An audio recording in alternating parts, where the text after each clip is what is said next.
Hoy en el canal de la Independencia Judicial de la Plataforma Cívica tenemos al escritor don Lorenzo Silva y al magistrado del Tribunal Supremo don Joaquín Jiménez. Les hacemos una pequeña entrevista antes del acto de la conferencia que se va a celebrar aquí en el Ateneo de Madrid. Antes de nada, muchísimas gracias porque es para nosotros un honor tener a dos personalidades tan relevantes en este mundo del derecho, de la justicia y también de la literatura. Bueno, y la primera pregunta, nos encontramos en un momento de incertidumbre política y jurídica. ¿Cómo veis el futuro? Don Joaquín. Hombre, las relaciones entre justicia y política han sido siempre conflictivas. Por una razón, porque la justicia, si se define por algo, es por la de tener un discurso propio, que es el discurso de los valores, que es el discurso de la aplicación de la ley, aplicación inteligente de la ley, desde los valores constitucionales, de la legalidad con mayúscula. Y el discurso de la política es el discurso de la oportunidad. Y legalidad y oportunidad es agua y aceite. Y luego siempre está el riesgo de tratar de intervenir desde la política en la justicia. Y a veces se interviene y con éxito, entre comillas. Don Lorenzo. Bueno, yo creo que por un lado estamos en un momento en el que el margen de maniobra es escaso y en la medida en que muchas soluciones o muchas vías de remedio de algunos de los problemas pasarían por reformas legislativas, pues no podemos esperar gran cosa, ¿no? No hay mayorías fraguadas en el Parlamento, hay una contraposición no solo de ideología, sino también de intereses entre las fuerzas políticas que están en el Parlamento que no hacen presagiar a corto plazo que en esta situación se vayan a producir grandes avances. Creo que vamos a conservar el statu quo que tenemos y hacerlo funcionar mejor o peor es todo lo que podemos aspirar en el corto o medio plazo. Lo que sí creo, mirando un poco el aspecto positivo del asunto, es que quizá han pasado los tiempos en los que había o podría haber hegemonías políticas tan poderosas que llevaban a una especie de aspiración a domesticar a la justicia. Aspiración a veces realizada y realizada exitosamente, ¿no? Yo creo que por un lado eso, la política ha perdido el músculo que tenía y que se necesita para hacer eso, y por otra parte está más expuesta a rendir cuentas ante la ciudadanía. La ciudadanía hasta hace poco tiempo ha sido un actor mudo, un testigo silente de lo que ocurría, ¿no? Ahora no es así, no solo porque la opinión pública existe y se puede expresar a través de nuevos cauces, sino porque también ha demostrado su capacidad de condicionar el discurso político en un panorama en el que nadie tiene grandes mayorías, en el que perder unos pocos votos puede ser muy decisivo. Y por otra parte yo creo que también la justicia, aunque haya sido a lo mejor con actuaciones singulares o excepcionales, pues ha demostrado una cierta capacidad de defender a la ciudadanía respecto de los abusos del poder político. Entonces yo creo que hay un panorama o una perspectiva favorable para que las cosas evolucionen, pero no en el corto ni en el medio plazo, me temo. Bueno, han tocado el asunto de la politización de la justicia, que es el que nos interesa como plataforma. Yo les voy a lanzar una pregunta quizás un poco filosófica. Hablamos ahora de la posverdad. Se ha hecho famosísimo con el nuevo gobierno de los Estados Unidos este concepto. Y dicen los entendidos en la materia que la posverdad tiene estructura de ficción, que es confundir torticeramente los límites entre la realidad y el relato imaginario. Yo les pregunto, tomando como base esta idea, ¿cómo ven las relaciones entre la literatura y la independencia judicial? ¿Creen que las herramientas de la literatura le darán argucias y artimañas a los políticos para que controlen la justicia? ¿O, por el contrario, que ese núcleo purificador de arte que tiene la literatura nos hará ver la belleza y mantener nuestra independencia? ¿Qué piensa don Joaquín? Hombre, yo creo que la literatura y el cine, por ejemplo, también, ha sido y sigue siendo muy importante en los temas judiciales, porque de alguna manera la justicia es un drama. La justicia, cuando resuelve un problema, trata de resolverlo con el mínimo costo posible, y a veces se consigue, otras veces no. Y yo creo que indudablemente los temas de justicia, de la justicia que se tocan en la literatura, bien en clave de ensayo, en clave de literatura, vamos, de novelas y demás, y aquí hay un experto, sobre todo en la novela policíaca, divulgan también, por ejemplo, los principios del procedimiento, el tema de la presunción de inocencia, los culpables, los inocentes, los derechos de unos y de otros, los juicios paralelos que en la sociedad en la que nos encontramos son importantes y hay que estar vacunados respecto de ellos. Los temas mediáticos, yo creo que es un enlace que tiene muchos lustros de historia bueno, muchos lustros simplemente. En el Quijote, las referencias del Quijote a temas judiciales, ahí están, a temas jurídicos, ahí están. Entonces, recuerdo esa frase, no sé de qué capítulo es, que cuando a la hora de la justicia se curve, que no sea por el peso de la dádiva, sino por el peso de la humanidad. Claro, es que eso ya es un debate, esto es un debate. O sea, que creo que sí que es muy importante, creo que sí que es muy importante y positivo, vamos. Lorenzo. Creo recordar, no me atrevo a asegurarlo, que eso forma parte de los consejos de Don Quijote a Sancho. Exactamente, en la isla. Efectivamente. Bueno, yo creo que la ficción es una herramienta muy poderosa, sí, mucho más poderosa de lo que a veces pensamos, ¿no? Y que tiene una gran capacidad de transformar la realidad. De hecho, muchas de las cosas que han ocurrido en la historia, muchos de los acontecimientos relevantes que se han producido en el devenir de las sociedades humanas, alguien los ha imaginado, antes de que se produjeran, y gracias a esa imaginación previa se han llegado a producir esos acontecimientos, ¿no? La ficción puede servir para, a lo mejor es una exposición un poco maniquea, pero puede servir para el bien y para el mal. Es decir, la ficción puede servir para perseguir intereses oscuros y para alcanzarlos. En la medida en que el artífice de la ficción sea diestro y convincente y persuasivo, puede transmitir a los demás que esa ficción tiene un valor de verdad y modificar y manipular los comportamientos ajenos. A lo largo de la historia hay muchos comportamientos individuales y colectivos que se han producido en función de ficciones luego desveladas o desenmascaradas o no, pero pensemos en acontecimientos muy recientes de la historia mundial, acontecimientos dramáticos, importantes, trascendentes, que han llevado a conflictos bélicos que han arrasado países enteros y que se basaban en relatos ficticios, luego desenmascarados, ¿no?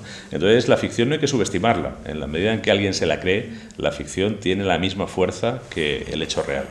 Y lo tiene para destruir, lo tiene para devastar, lo tiene para servir a quien quiere manipular a los demás, pero también yo creo que lo tiene para proponer un relato alternativo de la realidad y para proponer una aspiración diversa de cómo pueden y deben ser las cosas, ¿no? Y además yo creo que en esa función en la que la ficción busca honradamente la verdad, la busca con la misma destreza que tienen esos manipuladores para utilizar las ficciones con otros propósitos y llega a transmitirse y a conmover al lector y al destinatario, para mí la ficción es una fuente de verdad, es una fuente de justicia y puede ser una fuente de conciencia que lleve al progreso y a la mejora. Rosa. Sí, pues tenía dos preguntas a estas alturas. Hemos hablado de que los políticos, se decía el magistrado Joaquín Jiménez, los políticos tienen una difícil relación con la justicia y decíamos que llegan a influir tanto en ella que podemos perder la referencia de esa independencia tan deseada de los jueces. Pero dentro del concepto de políticos están, o debemos considerar que están, por un lado, los integrantes del poder ejecutivo, el gobierno propiamente, y por otro lado, los integrantes del poder legislativo, los parlamentarios, los diputados y senadores que elaboran las leyes. Y por esta última línea quiero hacer la pregunta. Hablamos mucho en la plataforma cívica por la independencia judicial de la influencia que los políticos ejercen por vía ejecutiva a través del Consejo General del Poder Judicial en la medida en que eligen los vocales eligen a los altos cargos judiciales. Pero a veces nos olvidamos, creo yo, de los diputados, el Poder Legislativo, quien elabora las leyes. Y el caso es que cada vez más son las leyes que utilizan fórmulas imperativas dirigidas a los jueces, que son quienes tienen que aplicar la ley, del tipo, en todo caso, el juez en todo caso aplicará. Por ejemplo, en la ley de violencia de género, el juez, en caso de condena por un delito del artículo 153 del Código Penal, en todo caso impondrá la pena de prohibición de aproximarse y comunicarse. Una pena que no toda mujer, aun cuando manifieste que su marido le ha agredido y que, por supuesto, solicita su condena, no quiere. Porque una cosa es la condena porque ha hecho algo que es delito y otra cosa es que quiera romper la convivencia. Entonces, esas fórmulas imperativas, este es un ejemplo, hay muchos más, estas fórmulas imperativas que cada vez son más frecuentes en las leyes pueden denotar que, por un lado, los políticos desconfían de los jueces y, por otro lado, al atarle de esa manera a la decisión final del juez, al atarla de esa forma, el juez ve mermada su independencia a la hora de decidir. Vamos a ver, el juez es independiente, lo cual no quiere decir que esté super partes y está sometido a la ley, pero es un sometimiento inteligente. Y la ley, el principio de legalidad, incluso en el tema del Código Penal, por ejemplo, no termina en el Código Penal. Se prolonga hacia la Constitución y los valores constitucionales y a los tratados internacionales. O sea, el juez no es un aplicador pasivo de la ley. No. El juez no crea el derecho, pero sí es creador de justicia en la resolución del caso concreto. ¿Por qué? Pues porque el ordenamiento jurídico no es completo, el ordenamiento jurídico tiene contradicciones, el ordenamiento jurídico tiene lagunas, y es la jurisprudencia la que tiene que completar. Ante una variable que es la realidad social, una ley tiene que ir adecuándose como el traje a los cambios morfológicos de la persona que tiene que llevar ese traje. No vamos a estar cambiando la ley cada 2 por 3. Y por otra parte, hay épocas en las que se ha perdido el espíritu del legislador. Y lo mejor que puede hacer el legislador es contenerse en su furia legislativa. Lo que no se puede es tener un Código Penal que es fundamental desde el 95 y que cada 2 años ha sido reformado, de tal suerte que al final ya no se sabe ni lo que está en vigor ni lo que deja de estarlo. Entonces hay que tener prudencia y templanza por parte del legislador. Y en cuanto a ese, en todo caso, bueno, para eso está la jurisprudencia, sobre todo la jurisprudencia constante de ese órgano que debe de dar seguridad al sistema jurídico, que en penal es la Sala Segunda del Tribunal Supremo, en civil es la Sala Primera, o la Sala Cuarta en social, o la Sala Tercera en lo contencioso. Entonces, el juez, decía antes que no es un aplicador ciego de la ley. Tiene que volar no a la altura del gorrión, sino con más altura. Y tiene que, si algo define un juez, es pacificar un conflicto. Un juez, por encima de todo, tiene que ser un juez de paz. ¿Eso se consigue? Pues ese es el ideal al que debemos de seguir todos. Esa es la utopía necesaria que nos permite seguir avanzando, como en el poema de Galeano, de que tratamos de coger la estrella pero nunca la cogemos, pero esto nos permite ir andando. O sea que estas fórmulas tan rotundas hay que mirarlas con tiento y por otra parte, sin olvidar que el oscuro objeto del deseo de cualquier político es tratar de controlar al Poder Judicial, porque podemos ser peligrosos, sobre todo en temas, en momentos sociales como ahora. Y junto con esto una última reflexión. La justicia es la última esperanza que tiene el ciudadano en una sociedad democrática. Es la última esperanza, con todos los problemas, con todas las carencias, es la última esperanza. Y es la última ciudadela que define el Estado de Derecho como tal Estado de Derecho. Si se pierde esa confianza, casi volvemos a la selva. Muy bien. ¿Don Lorenzo? Sí, bueno, como abogado y como escritor y lingüista también, ¿no? ¿Esas fórmulas nos atan a los jueces? Bueno, es normal, ¿no? Además un legislativo que muchas veces es una correa de transmisión de un ejecutivo, que lo ha sido, ¿no? En el pasado reciente, es lógico que intenten embridar de alguna manera la decisión de otros poderes del Estado, ¿no? Pero yo creo que el sistema español es lo bastante funcional, porque para empezar el sistema español no es solo español, está incardinado dentro de la Unión Europea, que es un sistema jurídico bastante avanzado y con bastantes garantías, vamos, creo que comparativamente en el mundo no está nada mal. Y cuando el legislador nacional, por ejemplo, pretende hacer algo que puede suponer un exceso, y lo hemos visto recientemente, ¿no? Hemos visto como, por ejemplo, la legislación hipotecaria, que contenía unas facultades exorbitantes para el acreedor hipotecario, pues fue invalidada por un juez o a través de la acción de un juez que no podía invalidar la ley española, pero se podía promover una cuestión ante el Tribunal de Luxemburgo y finalmente determinó su anulación y su expulsión del ordenamiento jurídico, ¿no? Es decir, creo que tenemos un sistema con deficiencias, con carencias, con problemas, pero lo bastante funcional. A mí me irrita mucho cuando alguien dice que esto es una república bananera o que esto es un...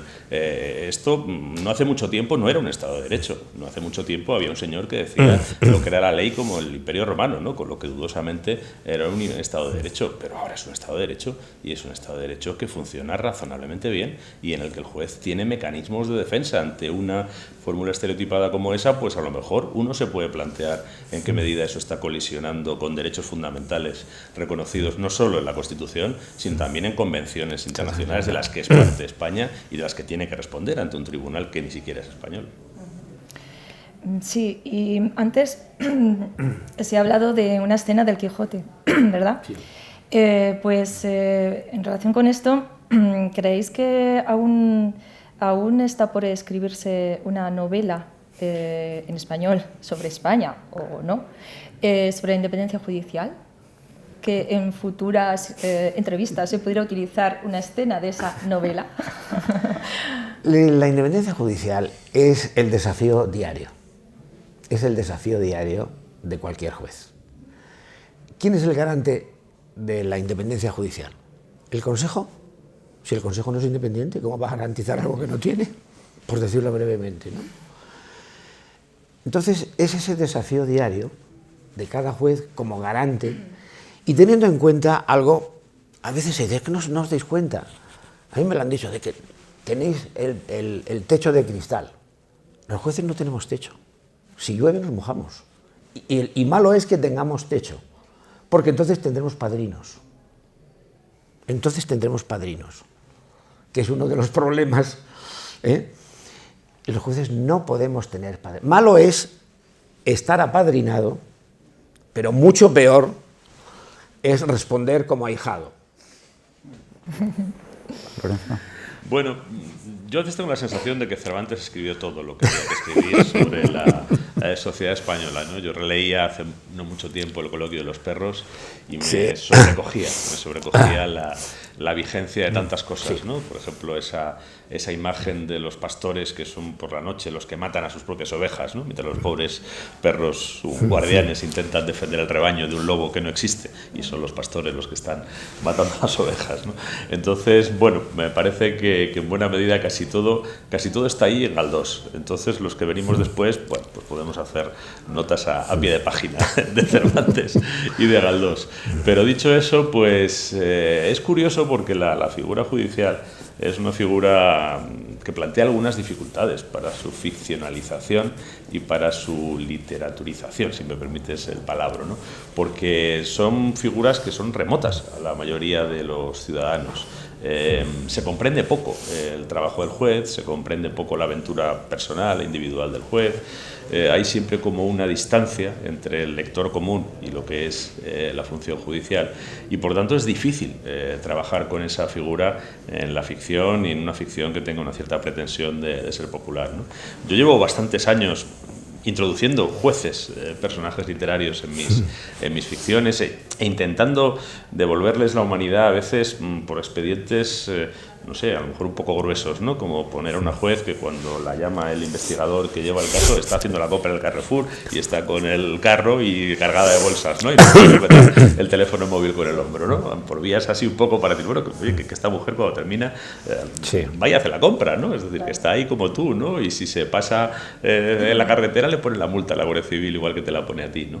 Pero yo creo que, bueno, últimamente sí que es verdad que la literatura española, y esto creo que también es saludable, y voy a intentar ser optimista en general, se está acercando más a la realidad. La literatura española pecaba de un cierto ensimismamiento, de una cierta abstracción permanente de la realidad cotidiana, ¿no? Algo que nunca ha hecho la literatura anglosajona, por ejemplo, ¿no? Que ha sido siempre muy observadora de la realidad concreta. Sí. Y en los últimos años la literatura española, pues por ejemplo, ha visto proliferar personajes judiciales, incluso con rol protagonista, ¿no? Se puede discutir si son más o menos realistas, pero por lo menos ya están ahí y ya empieza a hacerse esa aproximación. Y en alguna novela que yo recuerdo en la que aparece algún personaje de una magistrada que es protagonista, pues se hace sus preguntas respecto de en qué medida puede ser independiente o no puede ser independiente en sus decisiones, ¿no? O sea que esa cuestión por lo menos ya está ahí. No sé si una novela que lo refleje, bueno, pues requiere a alguien que conozca bien el mundo judicial y requiere a alguien que también tenga olfato literario, ¿no? No es fácil a lo mejor reunir las aunar. Bueno, pues terminamos ya la entrevista del canal judicial porque nos tenemos que ir ahora a la conferencia. Muchísimas gracias a los dos. Estamos seguros de que vuestras palabras contribuirán a la despolitización de la justicia española. Y bueno, el anzuelo que acaba de lanzar Rosa, yo lo dejo ahí. Una novela sobre la independencia judicial hace falta un buen escritor y un buen conocedor de la justicia española. Quién sabe, a lo mejor podemos buscarlos y a lo mejor hay por aquí alguno o algunos, ¿no? Vale, pues muchísimas gracias. A vosotros. Muchas gracias.